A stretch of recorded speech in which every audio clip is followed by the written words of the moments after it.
Vamos abrir a escritura, irmãos, em João, capítulo 4.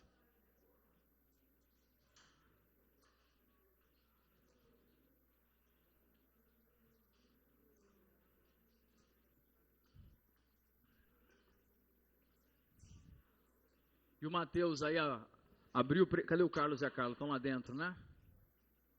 Já estão lá dentro, né? Tranquilo. Ah não, o Carlos está aqui. Já abriram o presentinho do Mateus aí, mano? Não? Abre lá e mostra para os irmãos aí, mano. Que aí a gente já mostra o que a gente quer de você, entendeu, mano? Na verdade o presente é para o Mateus, mas o trabalho é seu, entendeu, mano? A primeira Bíblia do bebê ali, irmão, que é para o pai ler para o filho, entendeu, irmão? Então, para os pais relaxados aí, irmão, já fica de olho que isso não é uma indireta, isso é uma direta mesmo, entendeu? Pra você ler a escritura para o seu filho. Amém, irmãos? Muito bom, muito bom. A Bíblia, em João, capítulo 4. Aos irmãos que estão nos visitando, nós temos feito uma exposição do Evangelho com base naquilo que o apóstolo João deixou para nós. E temos meditado numa série de mensagens que temos chamado de Ele habitou entre nós. Quando a gente diz Ele habitou entre nós estamos falando de quem, irmãos? Nós estamos falando daquele que foi chamado de o Filho do Homem. 100% homem e 100% Deus. Vocês estão me vigiando aí, gente? Não, está parecendo guarda-costas, assim, guardando todo mundo. Gente, pode sentar, que aí vocês relaxam, entendeu? Não, você tem desculpa, irmão, tá tudo bem. Agora os outros irmãos aí, pode sentando aí. Não, medo de dormir? Não, eu tenho água aqui, eu posso jogar, não tem problema não, gente, tá tudo tranquilo. Vamos lá. O pastor já começou com sangue nos olhos, sempre, irmão, sempre. Vamos lá, irmãos. Quero trazer aqui um compartilhar. O Rafa, na semana passada, ele trouxe uma mensagem acerca do encontro de Jesus com a mulher samaritana, ali no poço de Jacó. E quando nós falamos sobre o que Cristo veio fazer, irmãos, Cristo veio anunciar e revelar o Pai para nós. Existe algo que eu tenho percebido, assim, que muitas vezes a gente se ajunta, a gente se reúne, a gente lê, a gente fala sobre o Pai, mas o nosso maior desafio é conhecer o Pai revelado na Escritura, porque foi isso que Cristo veio fazer. Cristo veio revelar a nós. Ele é o enviado do Pai. Eu quero reforçar essa expressão, porque quando nós tínhamos ministrado em João capítulo 3, uma das coisas que nós falamos acerca de Jesus é que Jesus ele foi enviado do Pai. E quando nós usamos a expressão enviado, mensageiro, segundo a cultura judaica da época, você só enviaria um mensageiro que pudesse representar na plenitude os interesses daquele que o enviou. Então, se o Pai enviou Jesus, quer dizer que Jesus poderia e pôde e fez em sua plenitude revelar aqui na terra a vontade do nosso Pai. Os irmãos ouviram isso, amém? Porque se nós entendermos isso, cada gesto de Jesus, nós estamos vendo o que o Pai planejou fazer. A cada demonstração de Jesus, nós vemos o que o Pai projetou fazer. E em João capítulo 4, eu quero começar no verso de número 43. Vamos fazer a leitura? O Rafa gosta da NVI, não é isso? E eu gosto da NAA. Eu quero ler aqui na NAA, Nova Almeida Atualizada, que nos diz o seguinte: passados 2 dias, Jesus saiu dali e foi para a Galiléia. Deixa eu só dar uma pausa aqui. João 4:43, eu não tinha dito a referência, foi isso? Falei? Falei 42, então 4:43. Deixa eu só reforçar algo. Saiu dali. Dali onde, irmãos? Dali onde que Jesus estava saindo? Onde nós paramos semana passada? Jesus estava passando por onde? Por Samaria. Então, saindo dali. Saindo de onde? De Samaria. E foi para onde? Para Galiléia. Porque o próprio Jesus testemunhou que um profeta não tem honra na sua própria terra.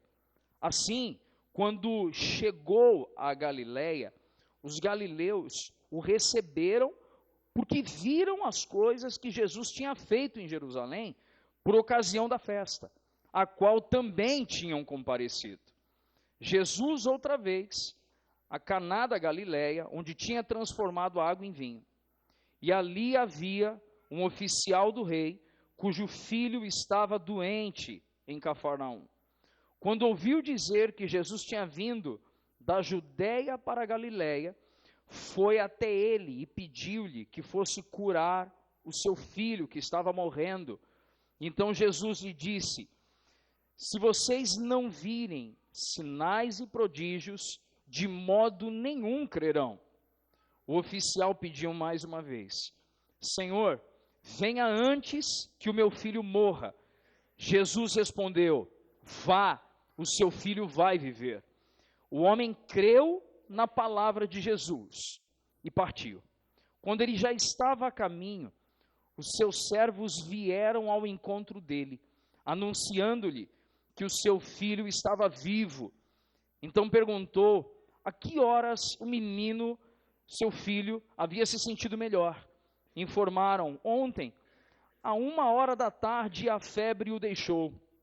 Com isso, o pai reconheceu que aquela era precisamente a hora que Jesus tinha dito a ele: o seu filho vai viver. Ele e toda a sua casa creram.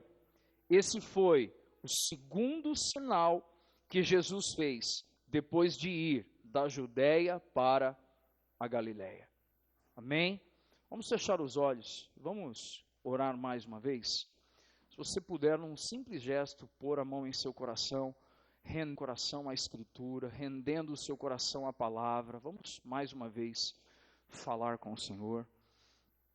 Paizinho, nós te louvamos, te bendizemos e nós queremos nesse momento, mais uma vez, submeter o nosso coração àquilo que está escrito. Queremos submeter o nosso coração à beleza daquilo que o Senhor deixou registrado aqui no Evangelho de João a nós. Senhor, que enquanto compartilhamos a Escritura, que irmãos aqui entre nós sejam libertos das amarras, Senhor, do diabo. Que enquanto compartilhamos a Escritura, que irmãos sejam, Senhor, agora arrancados, Senhor, de ataduras e amarras, Senhor, emocionais, psicológicas e espirituais.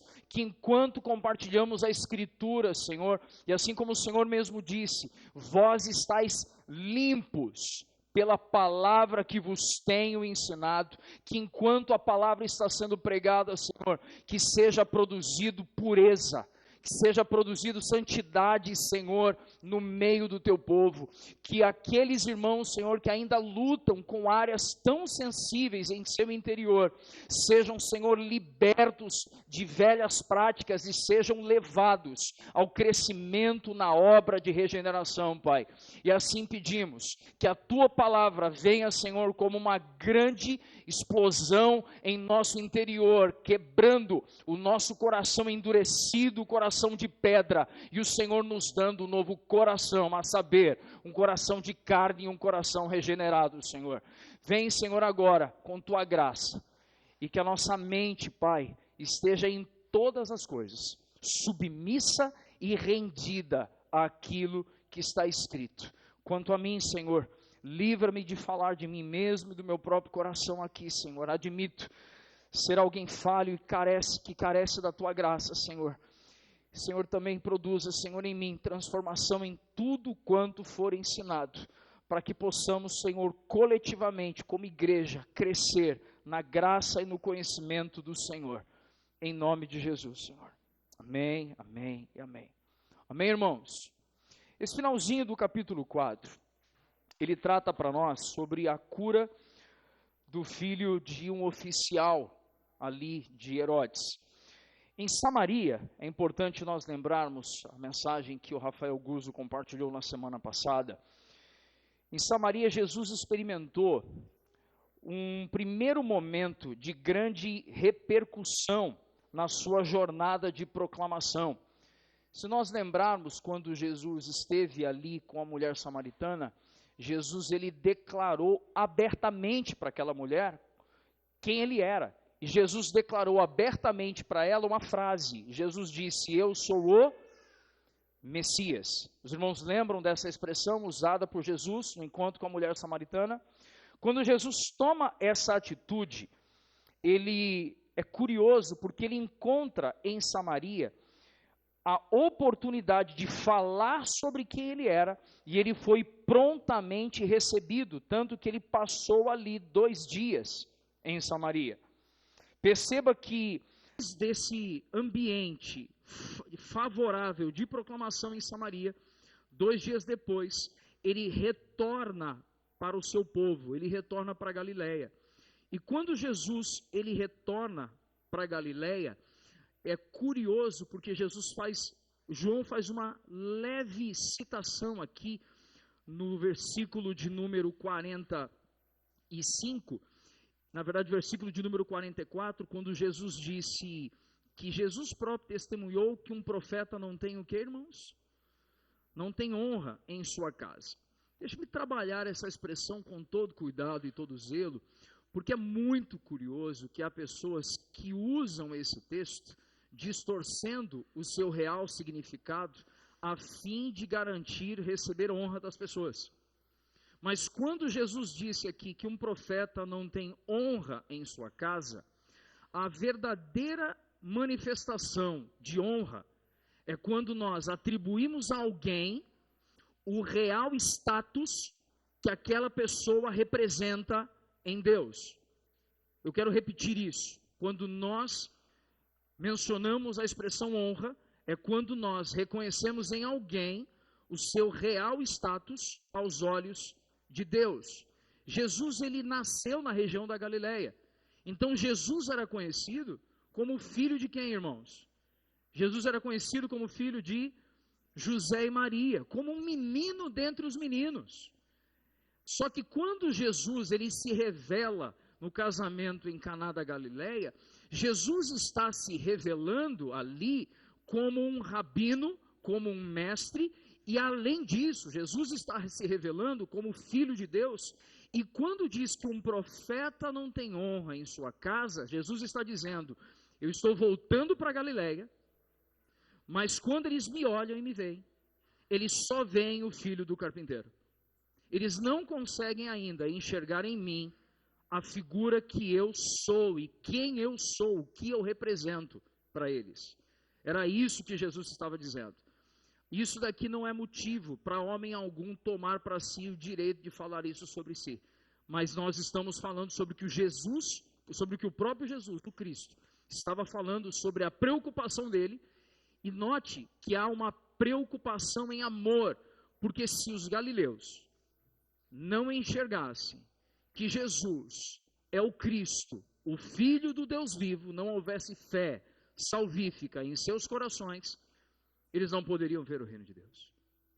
Então a preocupação de Jesus em não receber honra na sua terra, não era para ele ser ovacionado, mas a preocupação de Jesus não receber honra na sua terra, é de que as pessoas estivessem cegas para ver quem de fato Jesus era. Porque se elas não vissem quem de fato Jesus era, elas não seriam salvas e não teriam acesso ao reino de Deus. Consigo me expressar com clareza, irmãos? Diante disso, em primeiro lugar ali, nós vemos que ao chegar na Galileia, eles até creram em Jesus, como nós vemos no início do texto ali. Mas nós vemos que a familiaridade com o sagrado privar-nos de reconhecer a presença extraordinária de Cristo. Perceba que quando Jesus sai de Samaria e volta para a região da Galileia, ele está voltando já tendo iniciado seu ministério. E quando ele volta já tendo iniciado seu ministério, é natural que as pessoas já estivessem tão familiarizadas com Jesus, o filho do carpinteiro e o filho de Maria, que eles foram privados de reconhecer a presença extraordinária de Jesus. Sabe o que isso me coloca para pensar, irmãos? Que muitas vezes a gente está muito habituado, até mesmo com algumas leituras que fazemos. E nós somos desafiados a ler a Escritura e extrair dela a revelação de Cristo para além da familiaridade com as letras, mas reconhecer o Cristo que nos é revelado na Escritura. Nós vemos que, conforme mencionei, em primeiro lugar, a familiaridade com o sagrado pode nos privar da presença extraordinária de Jesus. Os galileus, eles viam Jesus como um homem comum, o conheciam apenas como filho de José e Maria, cujos irmãos viviam entre eles. Jesus era apenas o carpinteiro de Nazaré. E note que a familiaridade com Jesus obscureceu o entendimento deles. Em segundo lugar, como diria aqui meu exegeta favorito, Hernandes Dias Lopes, a fé produzida apenas pelos milagres pode ser extremamente superficial. Você ouviu essa expressão, irmãos? Amém? Eu quero repetir essa frase do Hernandes aqui. Uma fé produzida apenas por milagres pode ser bastante superficial. Por quê? Assim como compartilhamos, temos mencionado na exposição de João, os sinais, eles apontam para que os nossos olhos sejam abertos para reconhecer que Jesus é o Cristo, o Filho do Deus vivo. Mas muitas vezes nós nos detemos em celebrar os sinais e esquecemos que o sinal aponta para algum lugar. Todas as vezes que você está na BR, irmãos, eu já usei esse exemplo, quando a gente estava reunido na minha casa, algum tempo atrás. Quando você está na BR, está na rodovia, os irmãos sabem que Samuel é baiano, né, irmãos? Samuel é lá de Mucuri, Bahia. Na certidão de nascimento dele está distrito de Ibrahim. E aí a gente gosta de periodicamente ir para Mucuri, para descansar um pouquinho, temos bons amigos lá e tal, pegar uma praia. E é muito curioso, por quê? Porque todas as vezes que a gente está na rodovia, todas as vezes que a gente está na BR-101, indo para o norte, a gente segue sempre as placas para chegar em algum lugar. Quando dá mais ou menos 300 quilômetros, saindo daqui, vai ter uma placa apontando para o lado direito. É a única entrada direita que a gente vai fazer. E está escrito Mucuri, virando à direita. Só que quando a gente chega nessa placa, ainda que eu saiba que eu estou no caminho, eu não devo parar, abraçar a placa, beijar a placa, celebrar a placa, dizendo, eu consegui fazer o que eu queria, consegui chegar onde eu queria. Porque a placa deve, pura e simplesmente, apenas me conduzir para o lugar do meu destino. Isso quer dizer que cada um dos sinais, cada um dos milagres de Jesus, eles não são para serem celebrados em seus sinais. Os sinais são meios que o próprio Jesus nos deixou para apontar para quem ele era. Os irmãos estão atentos a isso, amém? Sabe por quê, irmãos? Porque quer dizer então que se Jesus cura, a minha fé está em alta. E se Jesus não curar? Irmãos, eu preciso tocar nesse assunto assim. E se Jesus não curar? Como é que fica o estado da nossa fé? Sabe por quê, irmãos? Porque há irmãos entre nós aqui que a gente sabe da trajetória e vocês aí sabem também da nossa. Amém, irmãos? Os irmãos sabem do que eu estou dizendo em especial. E há coisas que a gente ora e parece que o Senhor não ouviu. Tem coisas que a gente olha e parece que o Senhor não respondeu.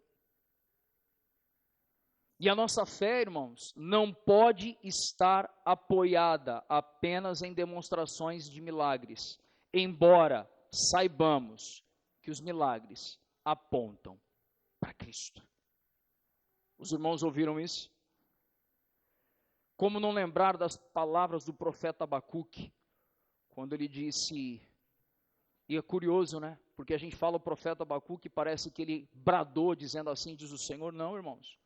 Abacuque viveu dias pavorosos, dias terríveis. E no meio de um dos seus clamores perante o povo, ele disse, ainda que a figueira não floresça, ainda que o fruto da oliveira minta, ainda que a vide não dê o seu fruto, todavia eu me alegrarei no Senhor. Irmãos, se a nossa fé precisa de um sinal e um milagre para existir, a nossa fé ainda é superficial. Eu não disse que a fé não existe, mas eu estou afirmando que essa fé ainda é o que, irmãos? Superficial.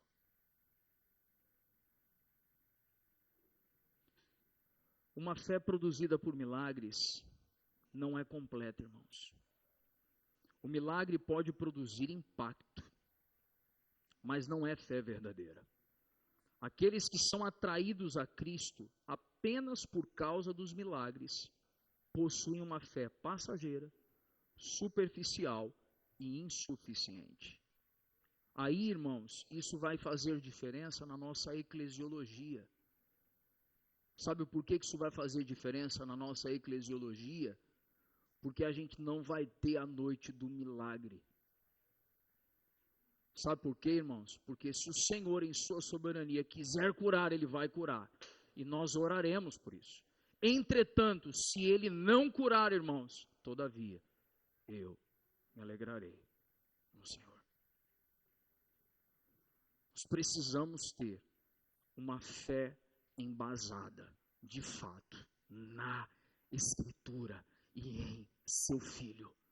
Não apenas pelas obras que Ele pode fazer neste mundo físico, mas pelas obras que Ele já fez no reino do Espírito desde antes da fundação do mundo, quando o Pai já tinha, desde antes da fundação do mundo, providenciado o seu Filho como Cordeiro puro, santo e imaculado, para que fosse aquele que redimiria o homem do seu pecado e da sua maldade. Jesus está de volta para Galiléia agora, irmãos. De volta para Caná da Galiléia, onde ele operara o seu primeiro milagre, ao transformar água e vinho numa festa de casamento. Exatamente nesse momento, sobe de Cafarnaum para Caná, um oficial do rei Herodes, com o seu filho enfermo, à beira da morte, para suplicar o socorro de Jesus. Perceba uma coisa, quem subiu de Cafarnaum a Caná foi um oficial. Esse oficial, eu quero trazer aqui a sua compreensão. Quando ele chega a Jesus, ele pode até estar todo paramentado com a sua, talvez com a sua vestimenta ali por conta da sua posição social. Agora aqui está um homem que ocupa uma posição importante, mas ele não está se apresentando com sua posição, ele se apresenta como um pai ansioso. As aparências externas, a sua posição social, não significavam nada. Ele só conseguia pensar no filho que parecia estar morrendo. O teólogo John C. Ryle fez uma citação que eu gostaria que você ouvisse aqui. O relato desse pai, aflito, buscando socorro em Jesus para a cura do seu filho, nos ensina algumas lições. A primeira delas é que a posição social não é segurança contra as tragédias da vida.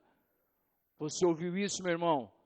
Eu vou repetir a citação de John Ryle, quando diz que a posição social não é segurança contra as tragédias da vida.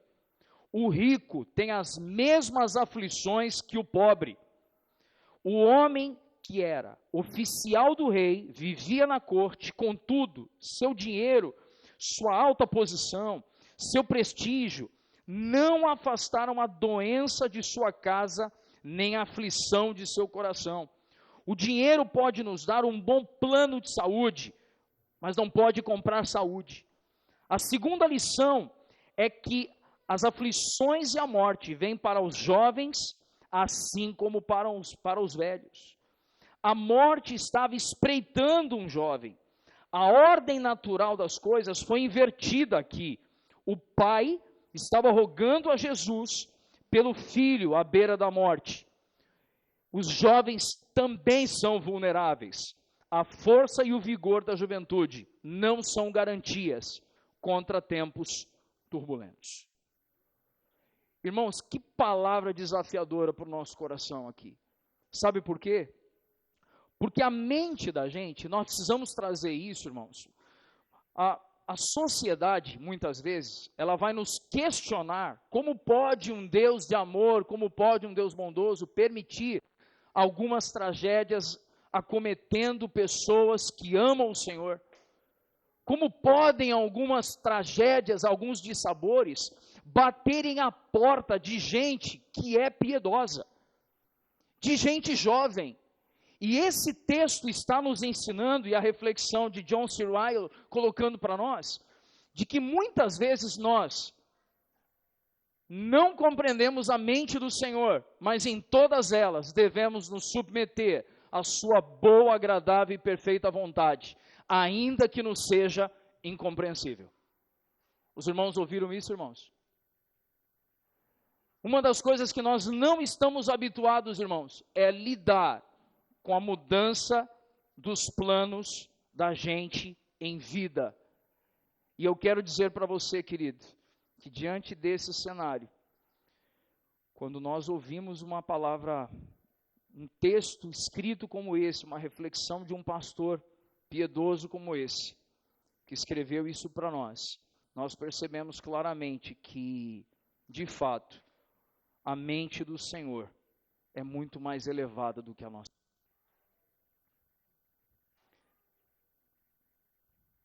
Quando esse oficial do rei, ele ouve Jesus falar, ele sai e se apresenta a Jesus com o seu pedido urgente. Agora eu quero dizer uma coisa para você, meu irmão, como encorajamento. Mesmo que nós tenhamos dias desafiadores como aquele homem teve, dias difíceis como aquele homem teve, aquele homem fez a única escolha, a mais importante escolha que um homem poderia fazer. A melhor escolha, a mais importante escolha que nós podemos fazer é quando as coisas saem do nosso controle, nós recorrermos imediatamente a Cristo Jesus. Deixa eu trazer de novo aqui uma fala que nós temos trazido isso talvez mais vezes na escola de formação, é verdade. Inclusive, não me deixe esquecer, as duas apostilas ali são suas, tá, filho? Muitas vezes, quando a gente tem problemas, a gente tenta resolver ao nosso modo, no início. A gente começa articulando as coisas para resolver com a nossa mente, com o nosso intelecto. E aí a gente vai trabalhando, e as coisas vão só escorregando, parece que vão escapando por entre os nossos dedos e as coisas vão dando tudo errado. E aí quando chega numa situação limite, a gente para e diz assim, só me resta orar. É ou não é verdade, gente? Quando, na verdade, nós deveríamos inverter a lógica. E a lógica correta de nós organizarmos a nossa conduta é diante de algo que eu sei que eu não tenho controle. A minha primeira ação é dobrar os meus joelhos, levantar a minha voz e dirigir ao Senhor o meu coração em oração. Sabe como nos últimos tempos, assim, tem uma conferência para pastores e líderes que eu venho acompanhando nas últimas semanas, teve em São Paulo, foi disponibilizado nas redes, eu tenho assistido. E ouvindo uma mensagem de Paul Washer, recentemente, como eu fui constrangido acerca da importância de orar aos pés da única pessoa que pode me responder. Como nós temos sonegado a oração na nossa vida cotidiana. Porque esse homem, este oficial de Herodes, ele foi aos pés de Jesus, dizendo, eu sei que se o Senhor falar algo aqui, na verdade, esse homem até cometeu um equívoco, né? Se você for aprofundar um pouco ali, ele diz assim, Jesus, vem estar comigo, vem até Cafarnaum, por favor, para curar meu filho. Quando na verdade a oração a Cristo, nós percebemos claramente que Jesus ele vence a barreira geográfica e do tempo para nos responder, irmãos. Jesus não precisa estar em Cafarnaum para curar alguém em Cafarnaum. Você está entendendo isso, querido? E a gente guarda como último recurso a oração. Irmão, eu preciso encorajar você em nome de Jesus. Vamos retornar a uma vida simples, de levar a Cristo aquilo que somente Ele pode resolver. Vamos voltar a falar com o Senhor com espontaneidade do nosso coração. Coisas simples que nós fizemos, talvez, ao longo da vida, e nos últimos anos a gente tem se distanciado da simplicidade da vida cristã cotidiana. Quero que você ouça algo aqui. De Jesus, a súplica do oficial nos faz crer que ele via Jesus apenas como operador de milagres. Quando ele chega a Jesus, ele fala assim, por favor, vem comigo até Cafarnaum. Então ele olhou para Jesus e ele sequer reconheceu que Jesus era o Filho de Deus. Mas ele viu em Jesus um operador de milagres. Isso me ensina um princípio que ainda que Jesus veja a limitação da minha compreensão, muitas vezes o seu coração cheio de ternura e misericórdia, ainda assim corresponde às nossas angústias e aos nossos pedidos, irmãos. Você entendeu mesmo o que eu disse aqui ou não, irmãos? Você entendeu mesmo? Porque aquele homem tinha uma compreensão limitada, e a despeito da limitação em sua compreensão, Jesus ainda assim respondeu a oração dele. Seu interesse era apenas na cura do seu filho e nada mais. Nenhuma fé salvadora brotaria em seu coração. O Werner de Boer nos traz aqui um alerta, preste atenção nessa menção aqui. A fé que brota da experiência de milagres carrega o perigo da deformação e não possui raízes suficientemente profundas diante de provações severas.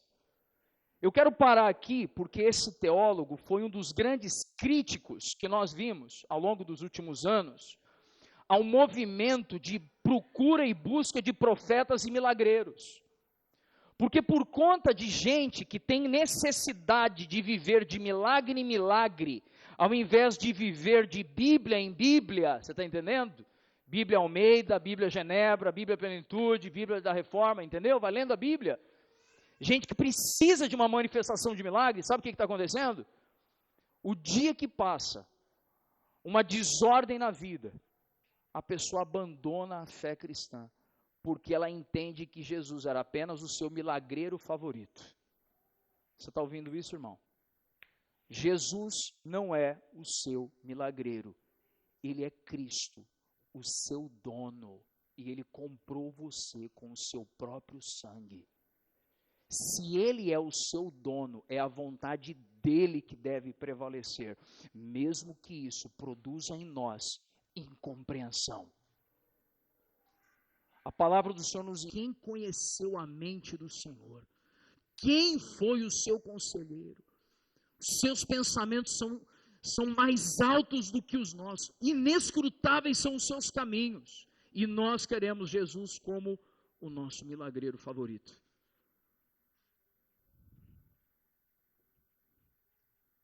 Irmãos, Deus está chamando a gente para uma fé mais profunda, uma fé com raízes, ainda que a figueira não floresça, ainda que o fruto da oliveira minta, ainda que não haja... Você já entendeu a última frase que eu já esqueci?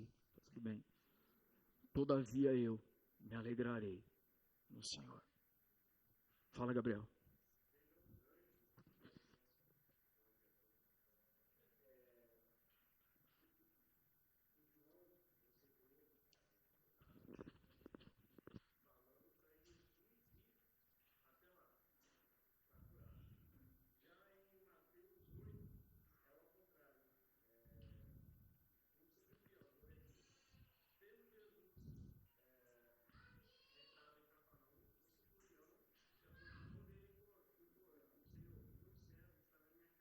Boa.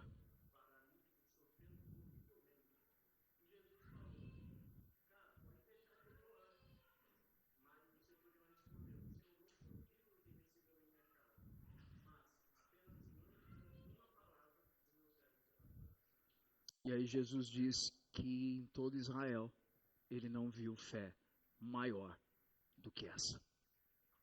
E exatamente porque nós compreendemos que a autoridade do Cristo, ele é o verbo, o haja, aquele que com o poder da sua palavra sustenta todas as coisas. Esse homem era um alto oficial da corte de Herodes, irmãos. As relações entre Herodes e Jesus não eram boas. Herodes mandou matar quem? Você lembra quem que Jesus tinha como amigo ali que foi morto por Herodes? João Batista, entregue numa bandeja, a cabeça numa bandeja. Jesus chamou Herodes de raposa. E agora esse oficial era da corte de Herodes e vai ter com Jesus. Esse homem, irmãos, perceba isso. Esse homem poderia sofrer duras retaliações por ter procurado Jesus. Porque socialmente era como você procurar alguém maldito na sua sociedade, no seu nicho social. Mas aquele homem tinha uma causa mais importante do que lidar com a preocupação de retaliação. Ele negou-se a sentir-se desencorajado e insistiu em ir ter com Jesus. Ele creu sem duvidar, ele não questionou. Quando Jesus disse assim, pode voltar, ele não questionou, irmãos. Ele não levantou a voz, ele creu nesse momento. Embora não fosse uma fé plena e desenvolvida, mas ele creu na palavra que Jesus tinha liberado. Ele não questionou e nem protelou. Se Jesus mandou ele voltar, ele imediatamente levantou e começou a voltar para Cafarnaum. Desses 2 milagres operados em Caná da Galileia, cada um deles nos ensina 2 lições. No primeiro, ali no casamento em Caná, o lar estava cheio de alegria numa festa de casamento.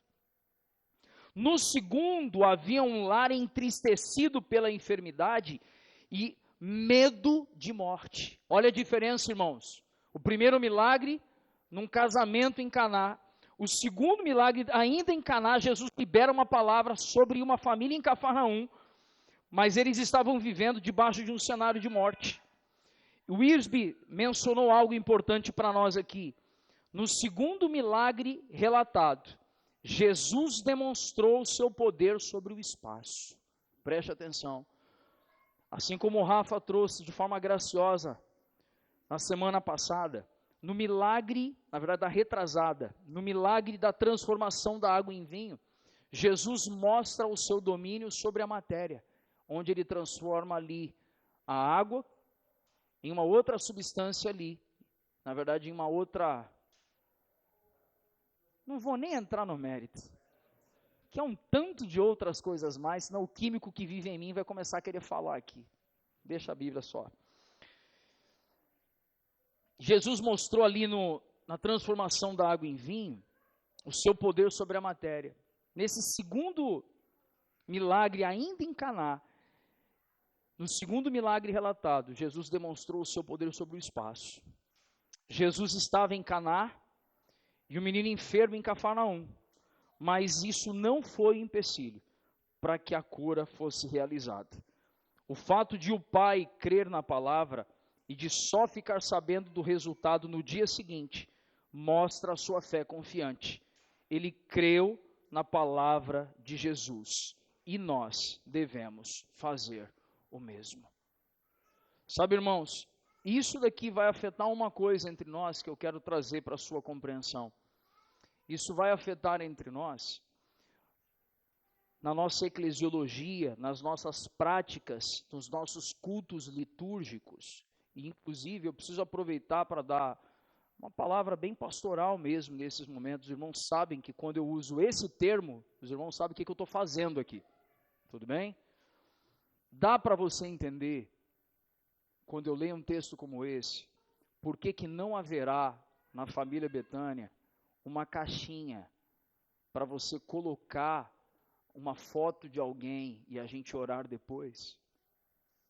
Dá para você entender por que não vai ter aqui na família Betânia uma caixinha para você trazer uma camisa de alguém, colocar lá e a gente dizer que não é só para representar a pessoa. Ué, eu não vejo Jesus. Traz aí uma roupa do menino, deixa eu orar em cima da roupa do menino aí para liberar a cura, que é para identificar, aí o Espírito que está aqui vai chegar lá e tal. Eu não vejo isso descrito.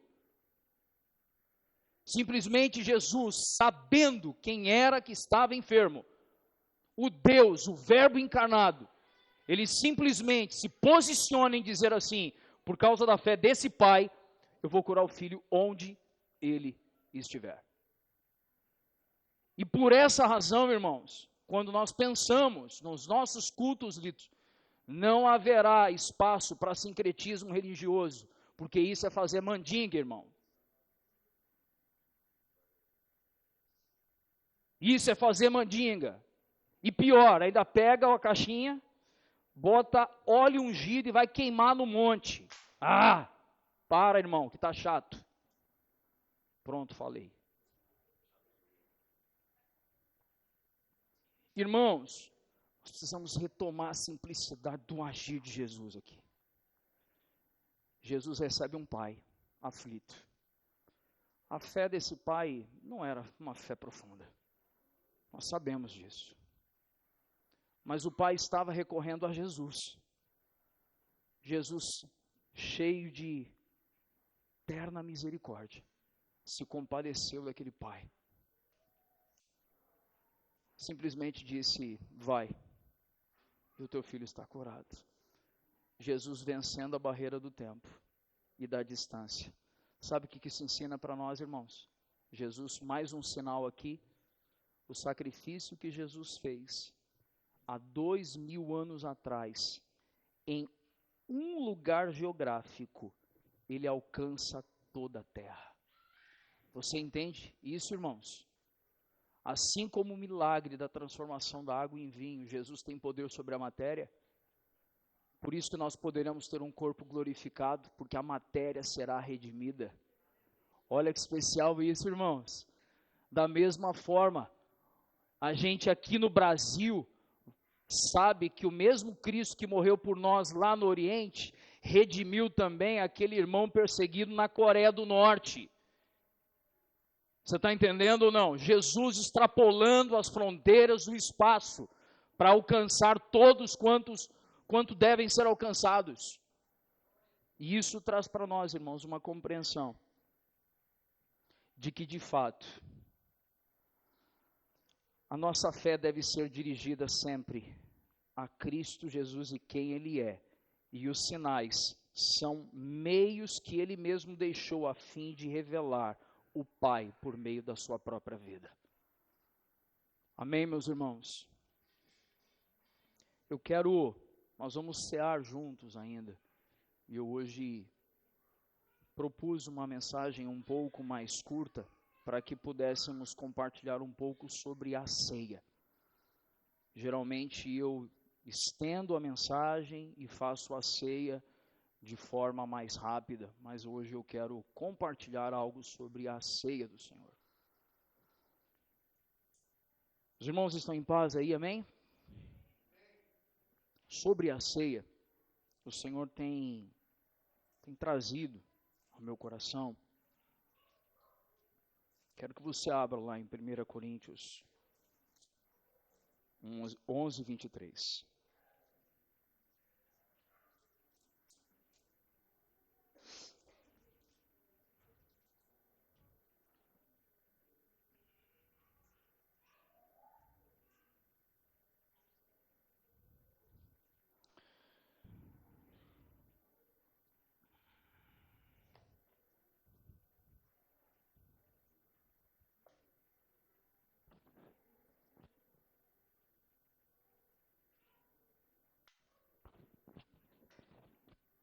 Eu tenho estado com meu coração, irmãos,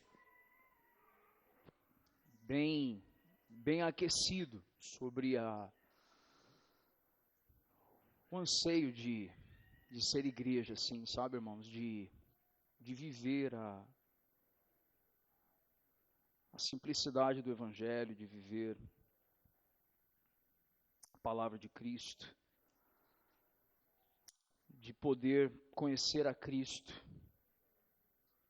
E nas últimas semanas, eu, meditando na Escritura, o Senhor veio moendo, assim, algumas coisas em meu coração, sabe? E à medida que o Senhor veio moendo algumas coisas em meu coração, eu percebo que por eu ter uma inclinação para algumas áreas na vida da igreja, eu não posso estar desatento ao fato de que o Senhor quer que a gente conheça quem Ele é à medida que a gente lê. O Senhor quer que, à medida que nós lemos a Escritura, que nós o conheçamos. Você ouviu isso, irmãos? Dito isso, assim, por isso que eu encorajei os irmãos há 2 semanas atrás, que nós lêssemos o Evangelho de Jesus em João diariamente. Porque nós percebemos, irmãos, que nós queremos um ajuntamento onde a gente aprecia a Escritura, não é verdade? Mas um ajuntamento que aprecia a Escritura precisa desdobrar em uma rotina de alguém que também aprecia a Escritura. Nós não podemos querer estar aqui para ouvir da Escritura e não debruçarmos nela durante a nossa semana. Nós não podemos querer estarmos juntos aqui e esquecermos que o que estudamos deve nos colocar de joelhos. Aquilo que lemos deve fazer com que a gente se prostre. E isso tem sido para mim um desafio, sabe por quê, irmãos? Porque eu me deparei com uma luta pessoal nos últimos meses, onde geralmente, nos meus tempos de lacunas, eu estava parando para ler, dedicando pouco tempo a orar e a pegar um violão e adorar. E o Senhor quer chamar a gente para uma vida de igreja como algo completo, onde eu oro, eu leio, eu adoro, eu ligo para os meus irmãos, eu me interesso por eles. Eu faço esforço para estar na casa de alguém ou receber alguém em minha casa. E dessa forma, eu tenho condições de ter uma vida equilibrada em todas as áreas. Os irmãos entenderam o que o Senhor falou ao meu coração? Amém ou não? E sabe por que o Senhor falou isso ao meu coração? Porque eu tenho tendência natural ao desequilíbrio. O Adão, o homem caído, ele sempre terá uma tendência ao que eu disse, irmãos? Ao desequilíbrio. Mas o Senhor nos chama, como Paulo escreveu a Timóteo, que você tenha um espírito equilibrado.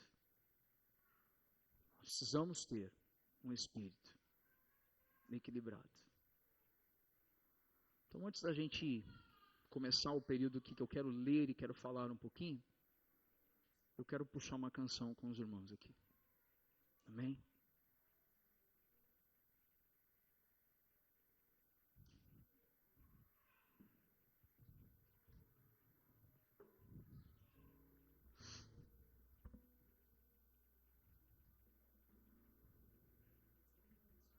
Acho que eu vou nesse mesmo. Não, vou devagarzinho. Só afastar um pouquinho aqui para dar uma...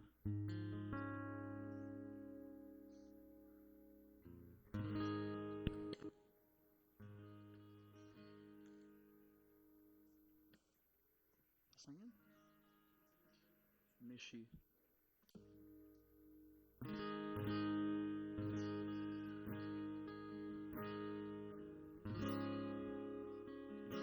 fechar os olhos, irmãos. Este é o meu respirar.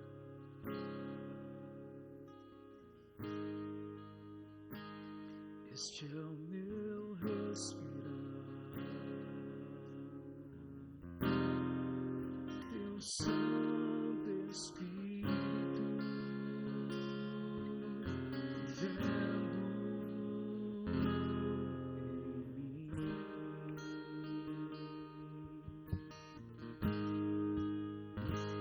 este é o meu respirar.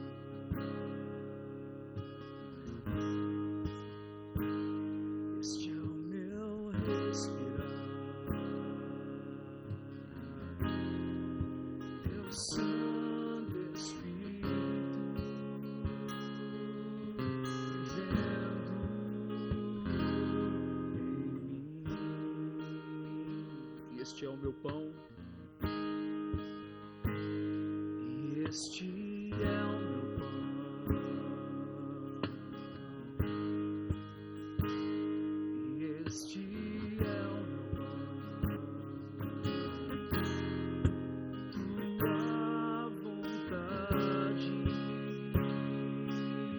e este é o meu pão,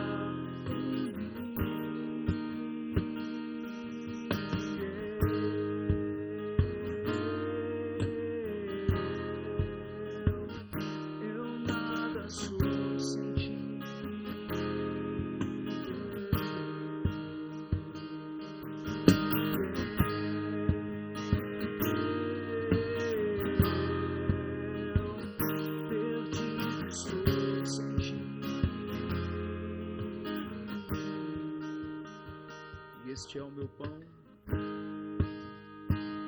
e este é o meu pão,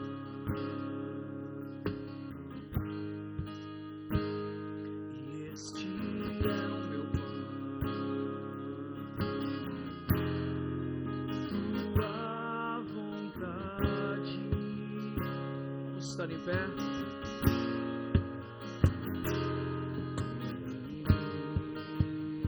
Este é o meu pão, e este é o meu pão,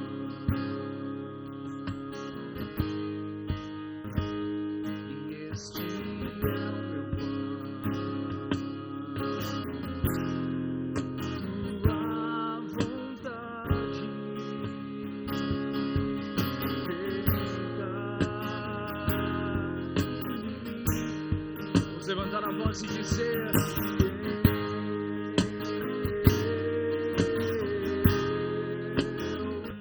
eu nada sou sem ti.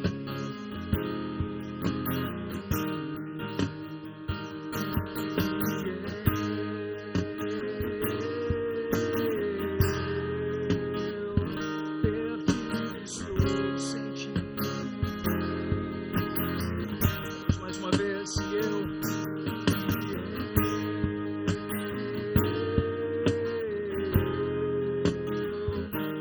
nada sou sem ti.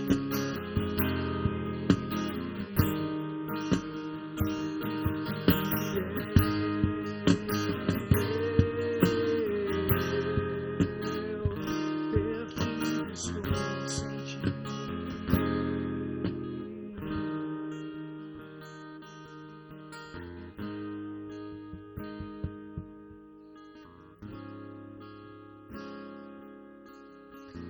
Alguém que se sinta movido em seu lugar, levante sua voz, colocando seu coração diante do Senhor, agradecendo a Deus pela oportunidade que temos de estarmos reunidos como igreja.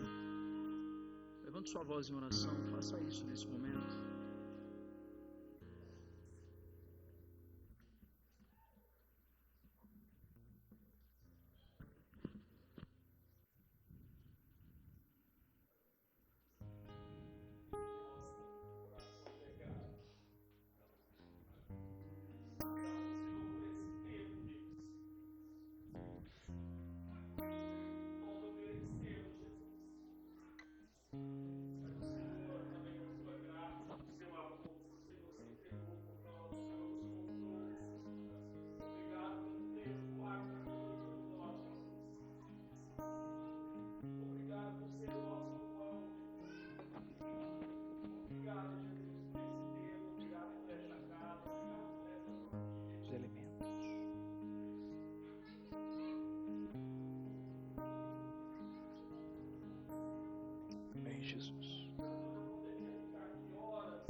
1 Coríntios 11, 23, nos ensina algo aqui.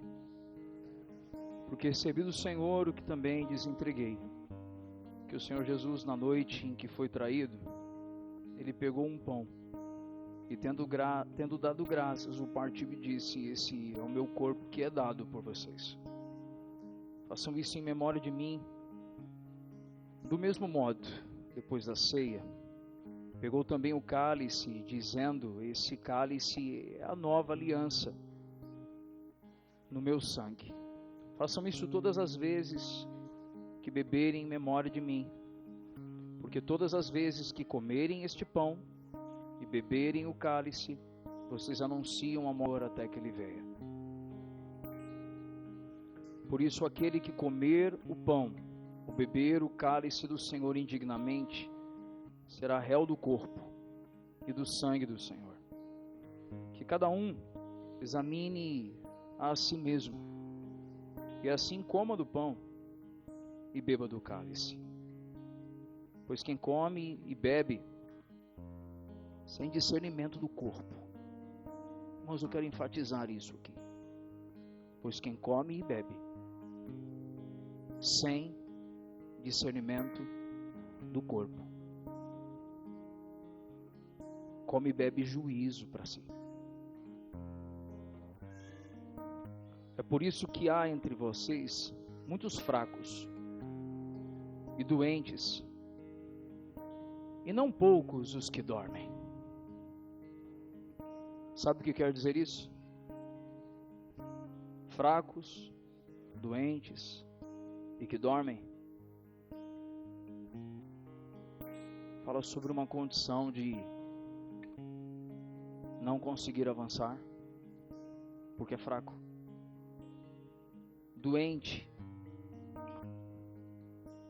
produz hipersensibilidade. Uma pessoa doente não pode estar exposta a condições de intempéries mais intensas. Qualquer coisa produz hipersensibilidade. E não poucos os que dormem. A dormência fala de uma musculatura não exercitada. Esse dormir aqui está relacionado com uma musculatura não exercitada. Dorme, está dormente, não é capaz de se erguer, não é capaz de se levantar. Sabe, enquanto um presbítero ordenado aqui, enquanto pastor na família Betânia, uma coisa que a gente nunca vai fazer é dizer quem pode e quem não pode ser, sabe? A gente nunca vai fazer isso. Porque a Bíblia ensina: examine-se, pois, o homem a si mesmo. É a Escritura. Contudo, a palavra diz que o nosso desafio é comer do pão e beber do cálice, discernindo o corpo. Sabe o que é discernir o corpo, irmão? É saber onde eu estou ligado, em quem eu estou ligado, quem me sustenta, quem me nutre e quem pode me parar. Essa última frase a gente não gosta, não. Quem pode me parar? Porque o corpo precisa poder parar a gente quando a gente está numa rota de obstinação. Os puritanos do último século colocaram que as marcas mais evidentes de uma igreja piedosa, primeiro, é o reto ensino da Escritura. A segunda coisa é a devida administração dos sacramentos, batismo e ceia. O batismo fala de uma representação pública do novo nascimento. A ceia fala da manutenção dessa aliança no corpo até que ele venha. Isso quer dizer que só deve cear aquele que é nascido de novo. Faz sentido ou não, gente? E terceiro, a clara administração da disciplina eclesiástica. Todas as vezes que a pureza da igreja é manchada. Porque nós estamos guardando a pureza do evangelho como testemunho na cidade. Diante disso, irmão, eu quero hoje, pela primeira vez, nós estamos em julho, estamos no dia 7 de julho, há 1 ano atrás nós mudamos para esse lugar, há 1 ano atrás, e pela primeira vez, eu estou engrossando a conversa no momento da ceia. Eu quero que você me diga se você está discernindo o corpo. Eu quero que você pense nisso. Eu quero que você processe isso, porque a gente às vezes não faz. Você está discernindo o corpo? Você está ligado no corpo? O cabeça que é Cristo, ele pode usar a igreja, que é o corpo dele, para corrigir você. O cabeça que é Cristo pode usar a igreja para pôr você no reto caminho de um discípulo de Jesus. Porque isso é discernir, é parte do discernir o corpo. Porque muitas vezes nós queremos aliança com o cabeça, mas nós não queremos responder à igreja. Nós não queremos entender o que é responder à vida de igreja. Não há aliança com Cristo fora da aliança com o corpo dele. Cristo não está dissociado do seu corpo. O cabeça tem um corpo, a saber, a igreja. Pura, limpa, santa, imaculada, a igreja invisível.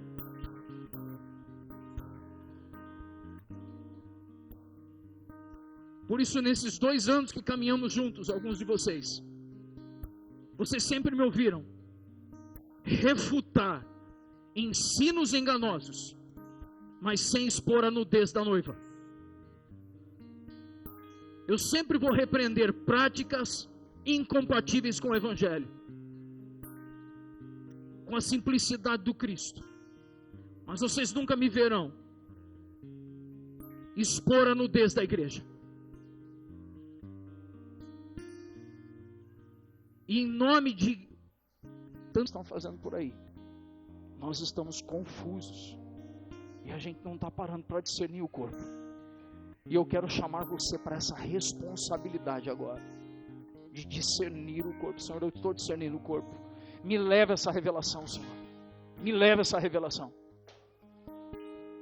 Eu queria chamar 2 casais aqui. Eu queria chamar o Micael e a Priscila, o Rafael Carneiro e a Thaísa, por gentileza, pra vocês me ajudarem aqui.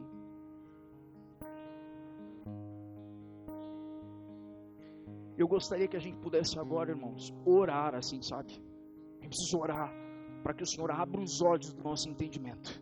Vamos fazer isso? Feche os seus olhos aí no seu lugar, irmão. Esse versículo que diz: pois quem come e bebe sem discernir o corpo, come e bebe juízo para si. Irmãos, nós precisamos discernir o corpo de Cristo. Feche os seus olhos aí em seu lugar. Comece a falar com o Senhor, irmãos. Nós não estamos nos ajuntando domingo após domingo, dizendo que a gente está aqui para celebrar a comunhão apenas. A comunhão é um dos pilares da igreja primitiva. Não é só sobre comunhão. É sobre comunhão, sobre doutrina, é sobre oração, é sobre partir do pão, é sobre disciplina, é sobre seriedade, é sobre ensino, é sobre admoestação. Isso é ser igreja. Isso é ser igreja.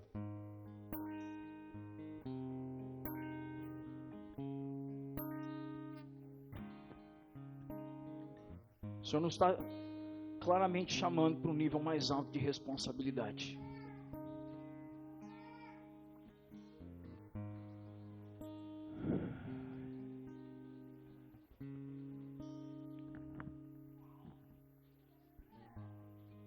Quero pedir que Você faça essa oração com o Senhor assim: examine-se, pois, o homem a si mesmo e coma do pão. Não é para se abster, entendeu, irmão? Olha que curioso. O examine-se, pois, o homem a si mesmo não é para se abster, mas é para examinar e saber se está discernindo o corpo e corrigir a rota. Então, quando a gente está examinando, a gente vai dizer assim: peraí, eu estou lascado aqui, então eu vou resolver essa área da minha vida. Eu estou quebrado aqui, então eu vou resolver essa área da minha vida. Eu vou procurar ajuda, eu vou confessar meu pecado, eu vou me consertar com o irmão, eu vou pedir perdão para ele, eu vou pôr minha casa em ordem, eu vou pôr minha vida em ordem, é isso que eu vou fazer.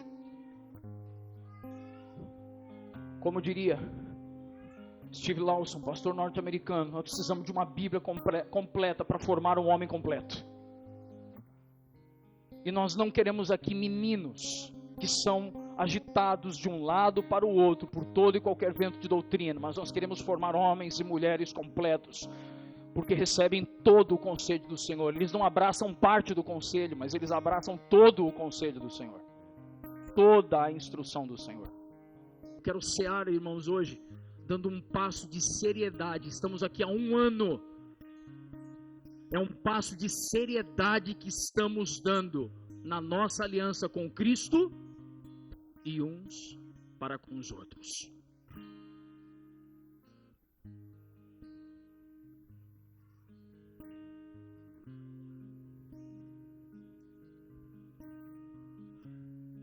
Senhora, pelos alimentos. Te louvamos e te bendizemos, Pai. Te agradecemos por esse momento, pela oportunidade que estamos tendo aqui, Senhor, junto a Ti, junto a nossos irmãos, Pai. Te entregamos, Senhor, os elementos em Tuas mãos. Te entregamos, Pai, que não seja apenas algo simbólico, Pai, mas que represente algo verdadeiramente em nossas vidas, Pai. Sim, Pai. Que nós possamos, Senhor, tomar desses elementos, Senhor, e possamos reafirmar, Senhor, que temos um motivo, Pai. Nós te pedimos, Senhor, que esses laços não sejam somente, Senhor, passageiros, Pai, que eles possam ser firmados dia após dia em Ti e dia após dia, Senhor, com nossos irmãos, Pai. Nós te louvamos e te bendizemos, Senhor, em nome de Jesus. Amém. Aí, Senhor. Podem distribuir, por gentileza.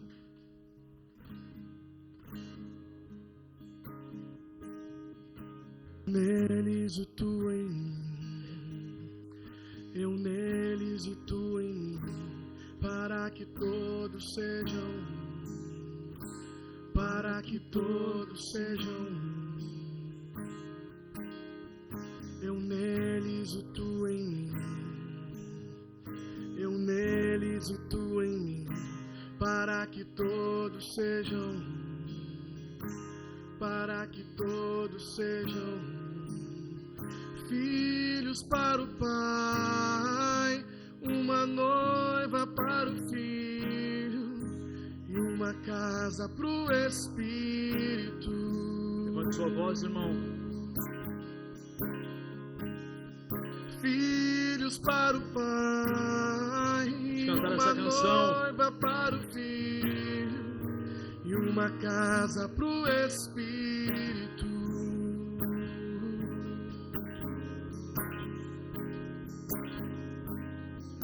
Eu neles e Tu em mim,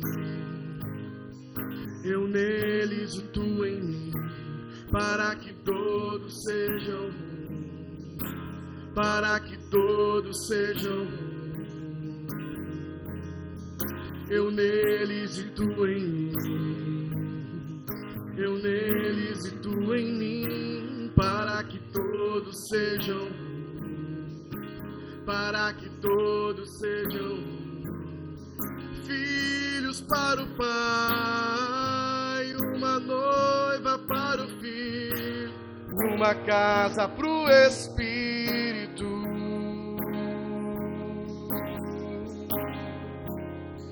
Filhos para o Pai, uma noiva para o Filho e uma casa para o Espírito.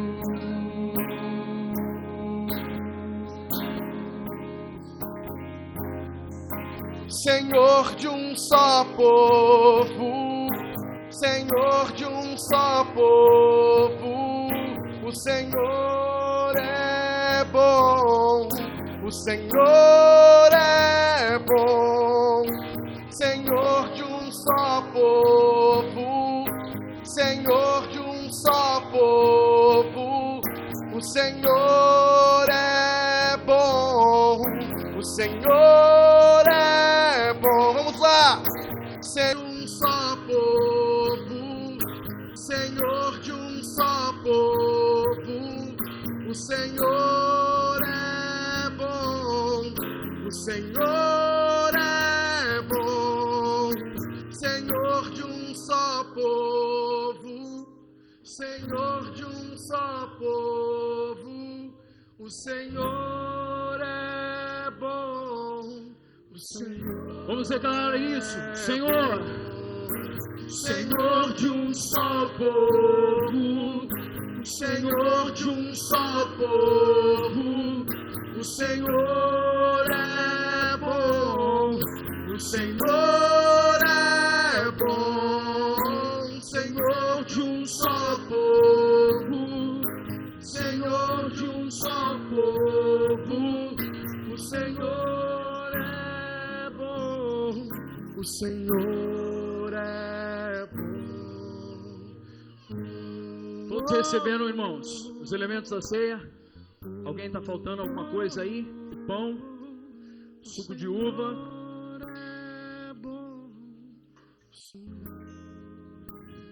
Tem um som adicional aí. Irmãos, vamos tomar do pão aqui. Pega o pão na sua mão nesse momento. Conforme nós temos dito aqui, ceia após ceia, quando nos reunimos. Quando Jesus disse: esse é o meu corpo que é partido em favor de vós. Fazer isso. Fazer isso não é sobre partir o pão apenas. Mas se foi o corpo de Jesus partido em favor de nós, fazer isso é sobre repartir a sua carne, irmão. Você ouviu isso, irmão? É mais alta a conversa, entendeu, Júnior? Não é só pegar um pedaço de pão e partir. O fazer isso é repartir da minha carne. Esqueci de vocês, filho, perdão. Pegou aí já? E se eu entendo que é repartir a carne, isso vai me custar tudo. Isso vai custar eu ficar às vezes sem tempo, porque eu estou dando meu tempo para algum irmão. É óbvio que não estamos falando aqui de ativismo e de abuso, mas eu acho que os irmãos entenderam que na atmosfera que estamos construindo, o que estamos dizendo. Dar a sua carne, irmão, é você dar o seu vigor muitas vezes. É dar os seus ouvidos. Sabia disso? Tem irmãos que precisam ser ouvidos entre nós. Precisam poder falar. E a gente está tão ocupado que a gente não pode parar para ouvir. Fazer isso.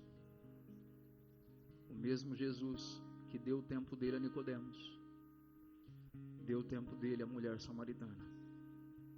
O mesmo Jesus que deu a atenção dele àquele homem, aquele oficial de Herodes. É o mesmo Jesus que chama a mim e a você para fazer isso em memória dele. Vamos comer do pão, por favor. Faça isso nesse momento.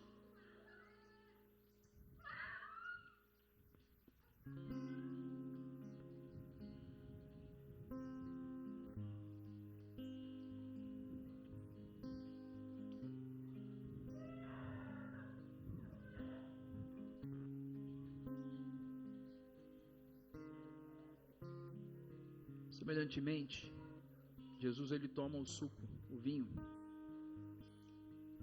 Ele diz: esse é o cálice dá o quê? Da nova o quê, irmãos? Aliança. O que é uma aliança?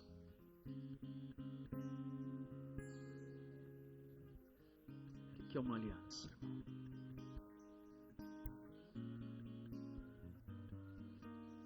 Aliança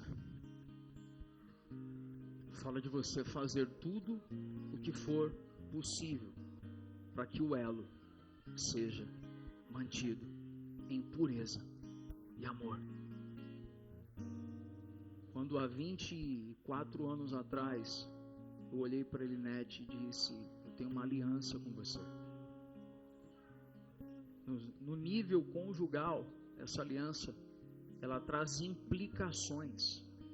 Quais as implicações dessa aliança? Mas quando Jesus ele disse: seu cálice dá o quê? A nova aliança do meu sangue. Isso está dizendo, irmão, sabe o quê? Primeiro, você tem um Pai que é o Pai Celestial. Você ouviu isso, irmão? Ah, mas o que isso tem a ver? Tudo! Porque talvez você não teve pai biológico. Talvez você não teve a proteção e um guardião de um pai biológico em seu lar. Mas você tem um Pai que está nos céus e ama você. E Ele deu o seu Filho unigênito, como lemos em João 3,16. E esse filho se torna o irmão mais velho de uma família de muitos filhos, semelhantes a Ele, Cristo Jesus, para a glória do Pai. E isso te colocou numa família, irmão. Você que achou que podia fazer o que você quer de sua vida, se você cálice, você está dizendo que você está abrindo mão disso. Eu vou repetir. Se você achou que você podia fazer o que você quer da sua vida, se você beber esse cálice, que é o cálice da nova aliança, você está abrindo mão disso. Porque você tem que fazer aquilo que o Pai quer, a vontade do Pai, revelada por meio do Filho e manifesta na vida da igreja, irmão. Resumindo, você beber, você está lascado, irmão. Porque isso é discernir o corpo. Isso quer dizer que seu tempo tem que estar à disposição do irmão. Isso quer dizer que seu vigor tem que estar à disposição do irmão. Isso quer dizer que você tem que baixar a crista e ouvir o irmão quando ele vier te corrigir, te admoestar. Porque isso é fazer parte da igreja. Essa hora não sai um amém, um glória a Deus, né? Aleluia. É o cálice da nova aliança. Tirou você do individualismo e colocou você numa pluralidade, irmão. Aí você quer fazer parte da pluralidade, mas viver sozinho. Você não é um lobo solitário, irmão. Você não é a última paçoca do pacote. Que exemplo horroroso, né, mano? Irmãos, o cálice da nova aliança pôs a gente numa família. Essa consciência precisa nos sobreviver. Nesse discernir o corpo, podemos agora fazer um gesto. Antes de beber, calma aí. Você olhar para o irmão, trocar com pelo menos 2, 3 irmãos, e você dizer assim: irmão, eu quero muito crescer na revelação de ser igreja com você. Porque a gente não tem toda a revelação, David. Nós estamos avançando. Por isso que Paulo orou que vos seja concedido o espírito de sabedoria e revelação sobre quem Ele é. A gente precisa de mais revelação sobre quem é Jesus. Então quando você trocar, você pode dizer assim: irmão, eu quero mais revelação sobre o que é ser igreja, para ser igreja com você. Podemos fazer isso? Troca aí com 2, 3 pessoas. Minha irmã, nós possamos crescer na revelação do Evangelho.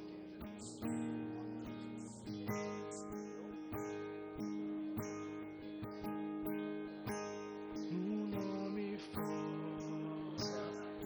de Jesus, nos reunimos aquecidos por tua luz.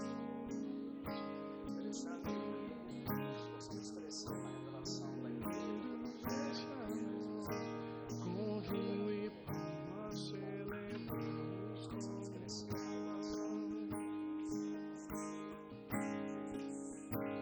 no nome forte de Jesus, nos reunimos aquecidos por tua luz, por meio do Senhor, o unidos neste amor. Amém, irmãos? Vamos tomando os nossos lugares. Seu cálice agora.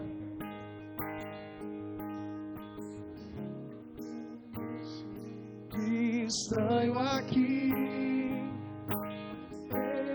Esse é o meu lugar, no perdão que tenho em ti. Aprenda a perdoar quem serve o vinho e parte o pão. É o próprio Cristo ressurreto, nosso irmão. Terra e céus é nosso anfitrião. Com vinho e pão nós celebramos comunhão. Amém, irmãos?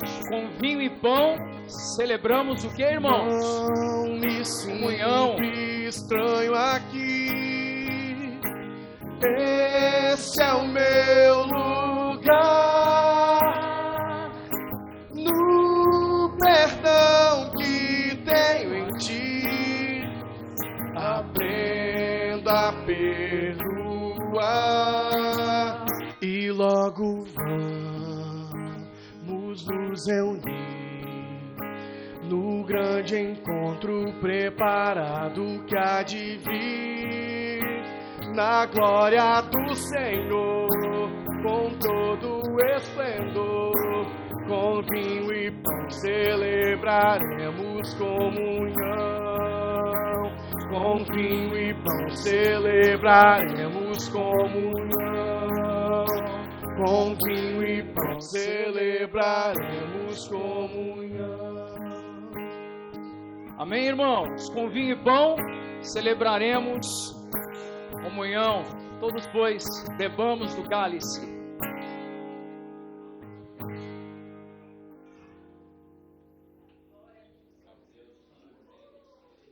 Feche os seus olhos, erga as suas mãos aos céus. Faça uma oração ao Senhor aí de engrandecimento. Glorifique ao Senhor, agradeça ao Senhor por sua bondade.